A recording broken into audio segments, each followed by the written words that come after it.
I got the costume yet, but the show never went. Okay, we're back on for the next tape. I know that you were involved with the 101 Dalmatians, the movie? Yes. And 101 that's interesting too that you brought it up.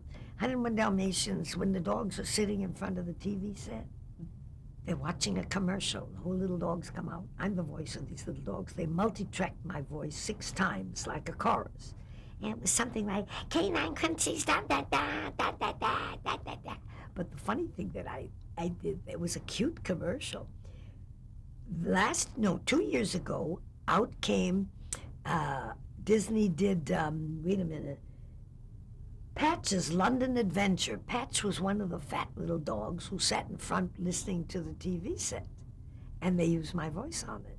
And the toy they made is gorgeous, but it is not in the United States. I wanted to buy them. And they said it'll be in London and Europe, but never in America. So anyway, what it is it's a toy about yay big. How big is that? About 24 inches? Yeah. And it's a cylindrical toy, and it's powder blue and has little heads of Dalmatian painted all over it. Then it has a little, like a heart-shaped button you press on the side, and on the top sits a big Dalmatian in a dome, and he's sitting there with a little dog at his feet, and underneath are 2 little small Dalmatians who are going to chase each other when you press the button. 3 spokes come up, lit up gorgeous blue, and the music of the commercial goes on, and the dogs start chasing each other, and I keep singing, but the long commercial, not as long as it was in the movie. We cut part of it, was short in the movie, but this is the whole long one, and that thing goes, and it plays that music, and it is just beautiful. I said to them, they sent me some, and a couple of them, and I said, oh, thanks, it's so gorgeous, I want to buy some for my friends. And they said, not unless you go to London. But it did very well over there. And I asked the Disney store, and they said, we'll never have it. So, but anyway, it's big in Europe. And 101 Dalmatians, that movie is one of the most popular of the backlog. Yes, because it came out, 2 years ago in the new version. Yeah. I'm sure it'll come out on DVD now, because Cinderella's coming out then. I also wanted to ask you, did you work with Fritz Frieling? Oh, yes. What did you do with him? I got to think now. I did a lot of it. Fritz was at, Looney Tunes? Yeah, what studio? God, I worked with him a lot, and what did we do? I did a lot of his shows, that's all I know. I can't think of them unless you refresh me a little more. Could you describe him for us a little?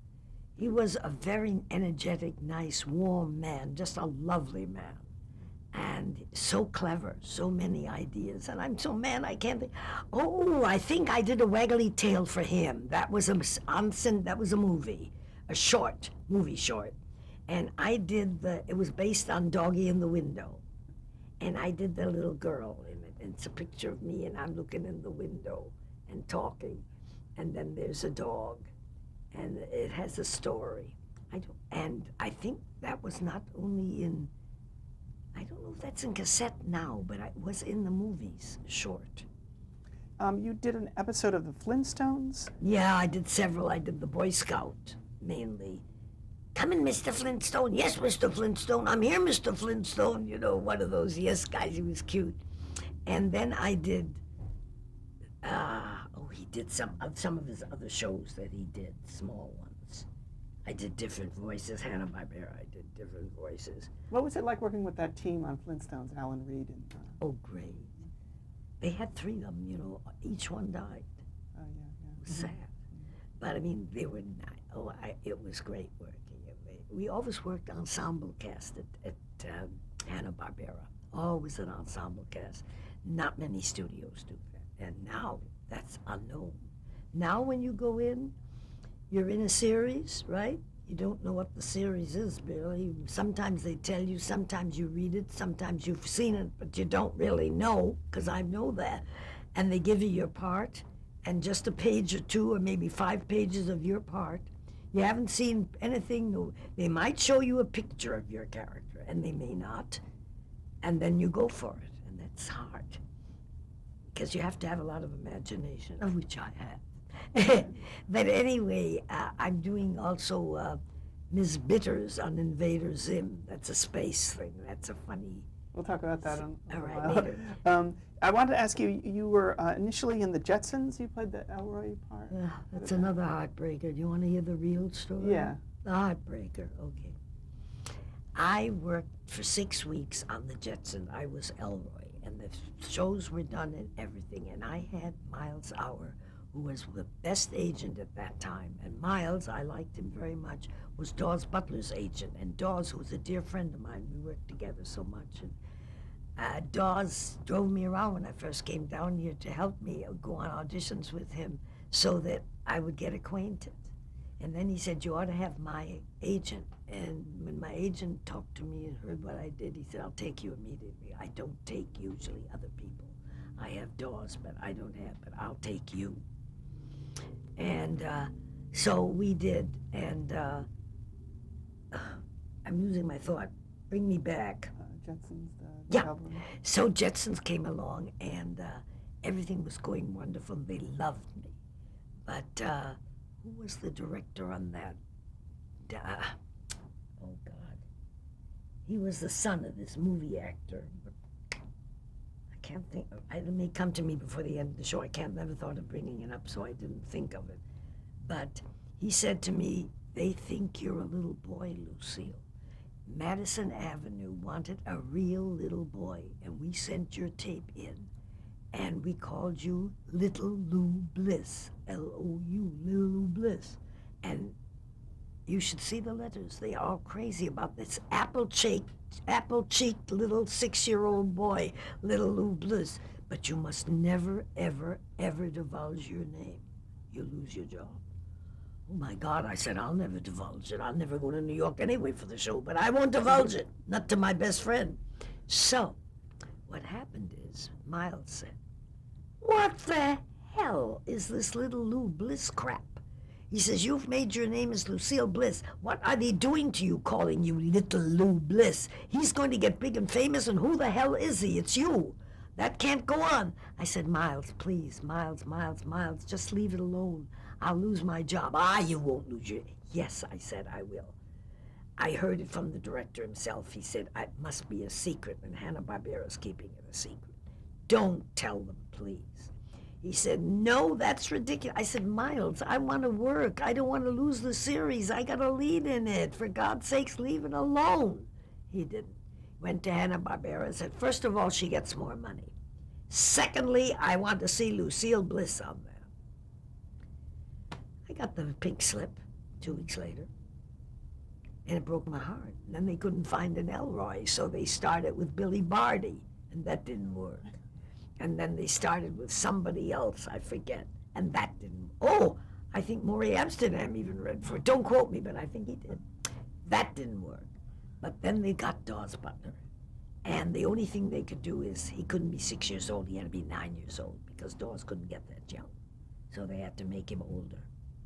And I got the pink slip, and I went to pieces. I really did. I mean, you know, you can take just so many disappointments in one career, and then, my God, of course, my disappointments turned out good, but still, I lost the one with Bergen. I lost that one, I lost another one, and now comes this one. And this would have been a big series, and I was furious. So I fired. Maybe I did the wrong thing, but I let Miles go. Now, what voice did you do for Elroy? Elroy? What voice? Oh, what you mean, what voice? Yeah. Oh, for Elroy. Well, he was a little kind of a younger boy, but he was more like this, but he was a really nice little boy, you know, and he was not a bad boy. He was a good boy, but he was fun, and he was a little bit feisty. He was really nice. And gee whiz, I want to do it. Can I do it? You know, he was a really nice little boy. Well, And they did record you? You did? 6 weeks of show I had done. They had to destroy it. That didn't make Joe Barbera very happy. And I tried to tell him, well, I fired the agent. What can I do? But he says, now they know that it's not a little boy. So that's the end. How did you find out? I mean, did they? They told me. Yeah. They said, your agent. insisted that we have to tell them, and they have to do the agent. So he said we had to tell them. He insisted. He fought us, pardon me, up and down, and we had to tell him, and they had to, so we had to let you go. So this is the sad part of the story. I got sick. I got like a flu thing. I coughed, and I'm thin, and I couldn't get rid of it. I had a lot of doctors, but I kept coughing, and I lost weight more and more and more. My mother was really worried, but I was so depressed. To me, my world had crashed. I mean, again, I couldn't take it, and I couldn't get it out of my mind and my system and all that. So what I did is, then the Dalmatians had come out, and my mother had taught also, besides she started the San Francisco College for Women music department. She was teaching at that time in Burlingame at Mercy High piano, and she said, they want you to come down. The children love your character, and they want you to come down. They loved the Dalmatian character and everything, and they want you to come down and be a guest. And the young priest called me and said, would I come down? And I said, yes, of course. So I came down, I did the show, I went fine, I entertained them, I told them stories, everything was fine. After the show, the coughing started, and it didn't stop, and it kept going and going. I was coughing terrible. And he said, my God, what's wrong? And I told him. He said, you know, it's not your body that's sick, it's your mind, your heart, you're so unhappy. He says, I've got a book. And he gave me a book, and he said, I want you to read it and think about it, and I'll call you every day. Now, I'm not Catholic. He was really wonderful to do this for me. And he said, I will call you. In fact, I have to have an operation, sinus thing. He said, but I want you to call me at the hospital. I want to know how you are. And in a few months, I was cured. And that's a true story. I mean, there was no doctor that cured me. And he had given me, when I made his personal appearance because of the Dalmatians, he gave me, I still have it, a life-size stuffed dog of a Dalmatian. But it was a very interesting thing. What was the book? He gave you a book too? No, the dog. Oh, yes, the book. The power of, it's a power of something other. I still have it. It's in San Francisco, but the power of something. But I read it then. It pulled me out of what? If I go back, if you'd like to know, I'll look it up and tell you. I never threw it away. No, I don't know. It wasn't really positive thinking. It was an attitude. I don't know. I can't remember, but I know I read it every day, and I know that I got cured. I'd like to ask you about auditioning in these days. Did you have a reel at this time that you would give? Oh, yes. I started out first, I told you, with that little record. Do you remember what voices you did for that very first record? Different dialects. I did mostly dialects. I did all kinds of dialects, and I might have put on a couple of shows I did, little shows. And then, after that, I went to tape, and I had a tape, a cassette tape turnaround. And now I'm on CDs. But, pardon me, but it's gotten shorter and shorter, you know. They used to, in the old days, you could do it long. You could do a half hour to 20 minutes, then 15 minutes, 10 minutes, 5 minutes. My CD is under 2 minutes because it's obviously their attention span has gotten, they're more important and they're impatient and they can tell. I can tell. When I teach, I can tell in 10 seconds if somebody's going to do it and make it or not. I don't mean big but necessarily, but if they've got talent, if they can handle it, or if they haven't got just ego and think they have talent. What was the format of the reel that you had? You would just do a character for a few lines and then the next I would one? say introducing, I think, like Lucille Bliss, and then I would start out maybe like, say German, for instance. No, nein, ich kann es nicht. I cannot do it. No, not at all. Oh, but my dear, you are so very nice, so beautiful, so lovely. Oh, I don't know. I think you're silly. I really do. And do all those kinds of different always contrast, short and very short snippets. And then I did some excerpts from some of the shows later. I did, like, put some Crusader on it, put some Smurfette on it. And in fact, that's on mine, but very short, maybe a line or two, because they don't have patience anymore. They want it under 2 minutes. I think my last one is 1 minute. My CD is 1 minute. Okay, you mentioned Smurfette, so I think we should talk about the Smurfs. How did you come to get that far? That was funny.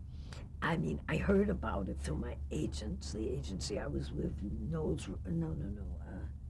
Knowles Rubloff. Now, Rubloff and then somebody else. But anyway, there was an audition, and they said there's an audition at Hanna-Barbera. And they had told me they wanted me to come in, Hanna-Barbera, because I worked from then time to time on their shows. I worked on Space Cadets. That was a lovely show we did. Oh, what was that? It was a character with Dawes Butler and me were the leads in it. And I think, what's her name? What? Well, anyway, Janet Waldo was in it. And I forget who, 2 or 5 of us, I think. And we were a little band of kids in the sky who flew around doing things and everything. And it was called Space Cadets. It was a cute series. It ran about 6 months. But they've never repeated, and they said they would. Tell Joe Barbera, you kept saying you're going to put Space Cadets on. Put it on again.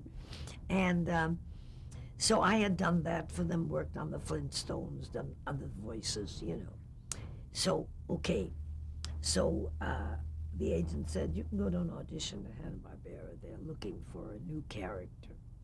Okay, so when I went there, never pictured nothing. They said, well, this character, they described her a little bit, and they said, how do you think she'd be? And you had to answer questions. What kind of a person she'd be, and so forth, and I did what I could, and then I got a call back. And I said to my agent, I got a call back, and I remember the agent said, yeah, but there's only one female character in it, so don't hold your breath. Well, I said, I'm going to do the same thing again. I don't care. I did it once and they liked it. I'm going to do it twice. I'm not, well, you could change it. No, I said I won't. So I didn't, because I believed in her. And they came back. This time they had moods. They wanted how she was happy, how she'd be scared, how she'd be, no pictures yet, how she would be angry and so forth and so on. Okay. Then came the third audition. This time they had a little picture kind of, what do you think she'd sound like? And kind of create. And that was tell us what she'd say or what she'd do under different conditions. So we did that, and that's how we got it. Who did you audition with? What do you mean? Who was the people? Hanna-Barbera. Themselves? Oh, yes. Oh, yeah. Yeah. Oh, you mean were they in the actual audition? Yes. No, some of their people, I think, were in, but they listened to it every time. Joe and Bill, they listened to it all the time. So you hadn't really heard of the Smurfs or seen the book or anything like that? No, I didn't know that it was in France. I heard that later, and I bought it later. Peyo had created it in France, and he came over here, and how did that happen? Wait a minute, Alex. There was a story there. How did it happen? He came over here. Oh, yes. What is the prominent, my God, now I'm getting tired of it, I'm forgetting. What is the prominent woman? She was very instrumental in my career. She was at NBC for years, was the big one. She and McCurdy, Jeannie McCurdy, who went to Warner Brothers now, and now is retired to something else doing something. But Jeannie, she was the assistant. Jeannie McCurdy was her assistant, and I can't think of her name. She was just honored as the most big woman, outstanding woman character. She's a kind of she didn't animate or anything. She was also an executive. She was the executive at NBC.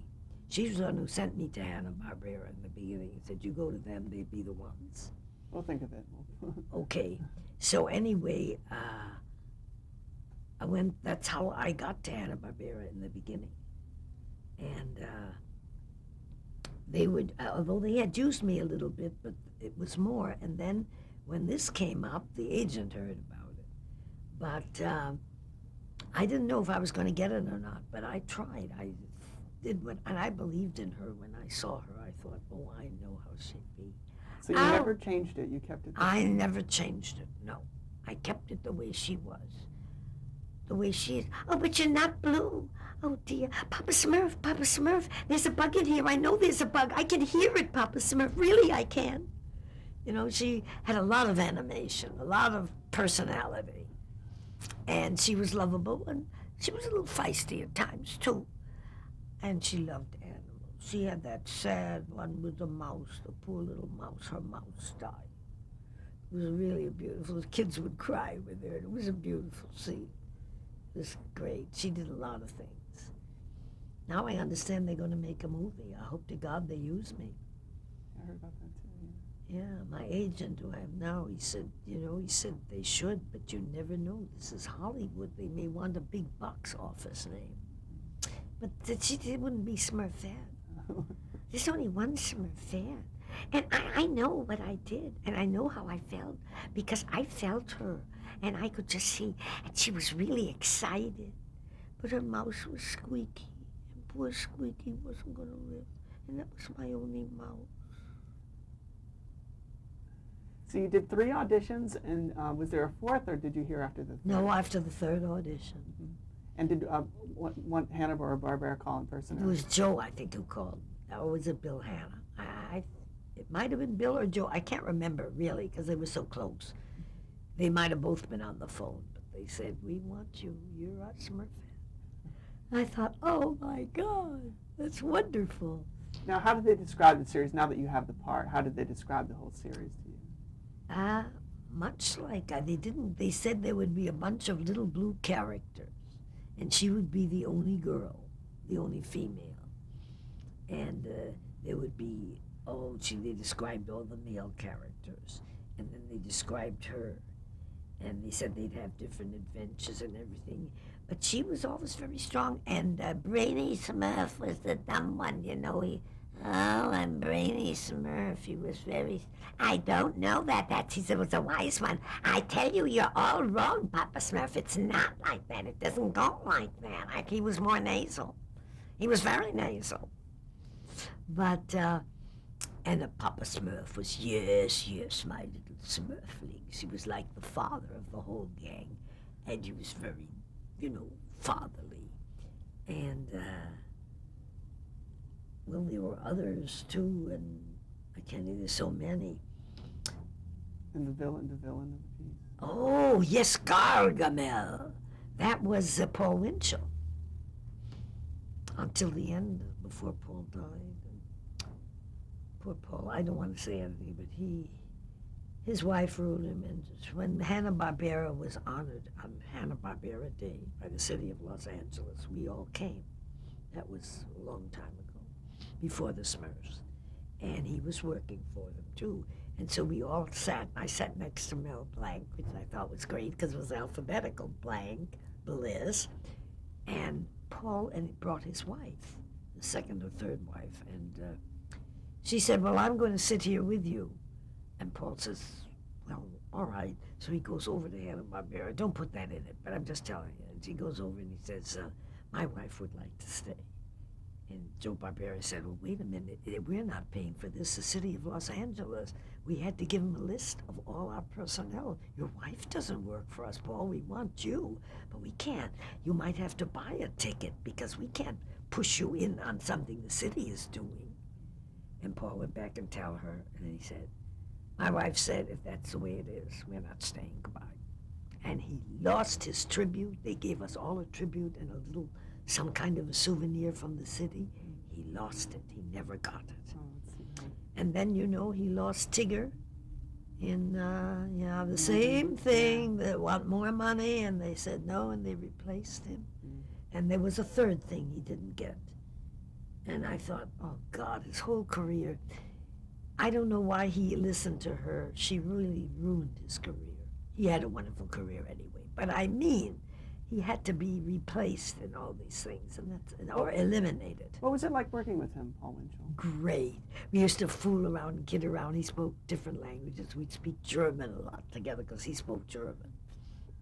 He was wonderful. I loved working with Paul. He was such a talent, really a great person, You liked him. He was likable. But he was ruled by a greedy woman. What was the plot of the Smurfs? What were the general plots of the show? Well, let me see. I'm just trying to think. I have them all, how many of them, but it wasn't a specific plot. It was like an event. Maybe it would be an event where they're going to a fair, or maybe Smurfette had this kitten and it got sick and she didn't know it was sick, and then it dies. And then each one of us had one, like Brainy might have one where he thinks he's so smart, Papa Smurf, I can do it, Papa Smurf, I can do it, and he misses everything up. And then Papa Smurf, where he goes to visit another, well, he was like a wizard, another wizard, and they kind of try to do something together, and Clumsy Smurf was always very clumsy. Bill Calloway, he would be falling down and he'd want to do something. I can do this athletic event, and oh no, you can't. Oh yes, I'm going in for it. Boom, and of course he fools, just messes it all up. And what was Smurfette's relationship to the other Smurfs? Did she have a unique role? She was like I would say like a little sister to all of them, but kind of also she sometimes tried to be bossy and motherly. Not in a mean way, but she did. Now, don't you do that. Don't you do that, Brainy Smurf. You don't know what you're doing. I told you not to do it. You know what I mean? She was that kind of she was likable and funny. And, of course, Gargamel was always evil with a cat. Azrael. Which he did the cat on. What else? And the show is known for the theme song. Were you involved in singing it? We sang all together. Don't ask me to sing it now. I cannot sing a cappella. No. But it's not one of my talents, but I can sing with a group. But the theme song, everybody knew it, and it would start and play, and people, we started at a small time. I think we went on longer in the beginning than a half hour. Then we went to an hour. Then we went to an hour and a half on the thing, and I think we went to 2 hours, and then we cut back finally to an hour show. It was a fantastic ascension. It caught Peyo had done the characters, and it caught the imagination, and everybody liked him. Papa Smurf, Papa Smurf. What was can you describe the phenomena that happened in the? How it happened? I think there was nothing like it, maybe, and they were so cute, and the drawings were adorable. Now, there was no Smurfette in the French Peyo series. It was Barbera who created that. Was there a reason? Did he give a reason? He thought there should be a female character in it. He didn't like it all the way it was, so he changed it. And you said you met Peyo, the original creator? Oh, yeah, Peyo would come over with his wife. I have a picture of him, with wife and child, and they came over, or daughter, or whatever. And the one who came over here all the time, who sold it, oh God, it's a long French name. He was his business manager. Peyo was the creator. It's Belgian. It's not French. It's really Belgian. The whole thing was done in Belgium. And he has the books. I've got several of the books in French. And he was a very quiet, very nice man, very quiet, not ostentatious, not coming out like this. No, he was very polite, very much, and soft-spoken. He was not a thing. And he died not too long ago. He must have been pleased. Was he pleased that his character? Oh, he was thrilled, yes. And it was that other guy who came over, he spoke French and English. He did the whole negotiation. Okay, we're at the end of our tape, so we're going to stop right there. He went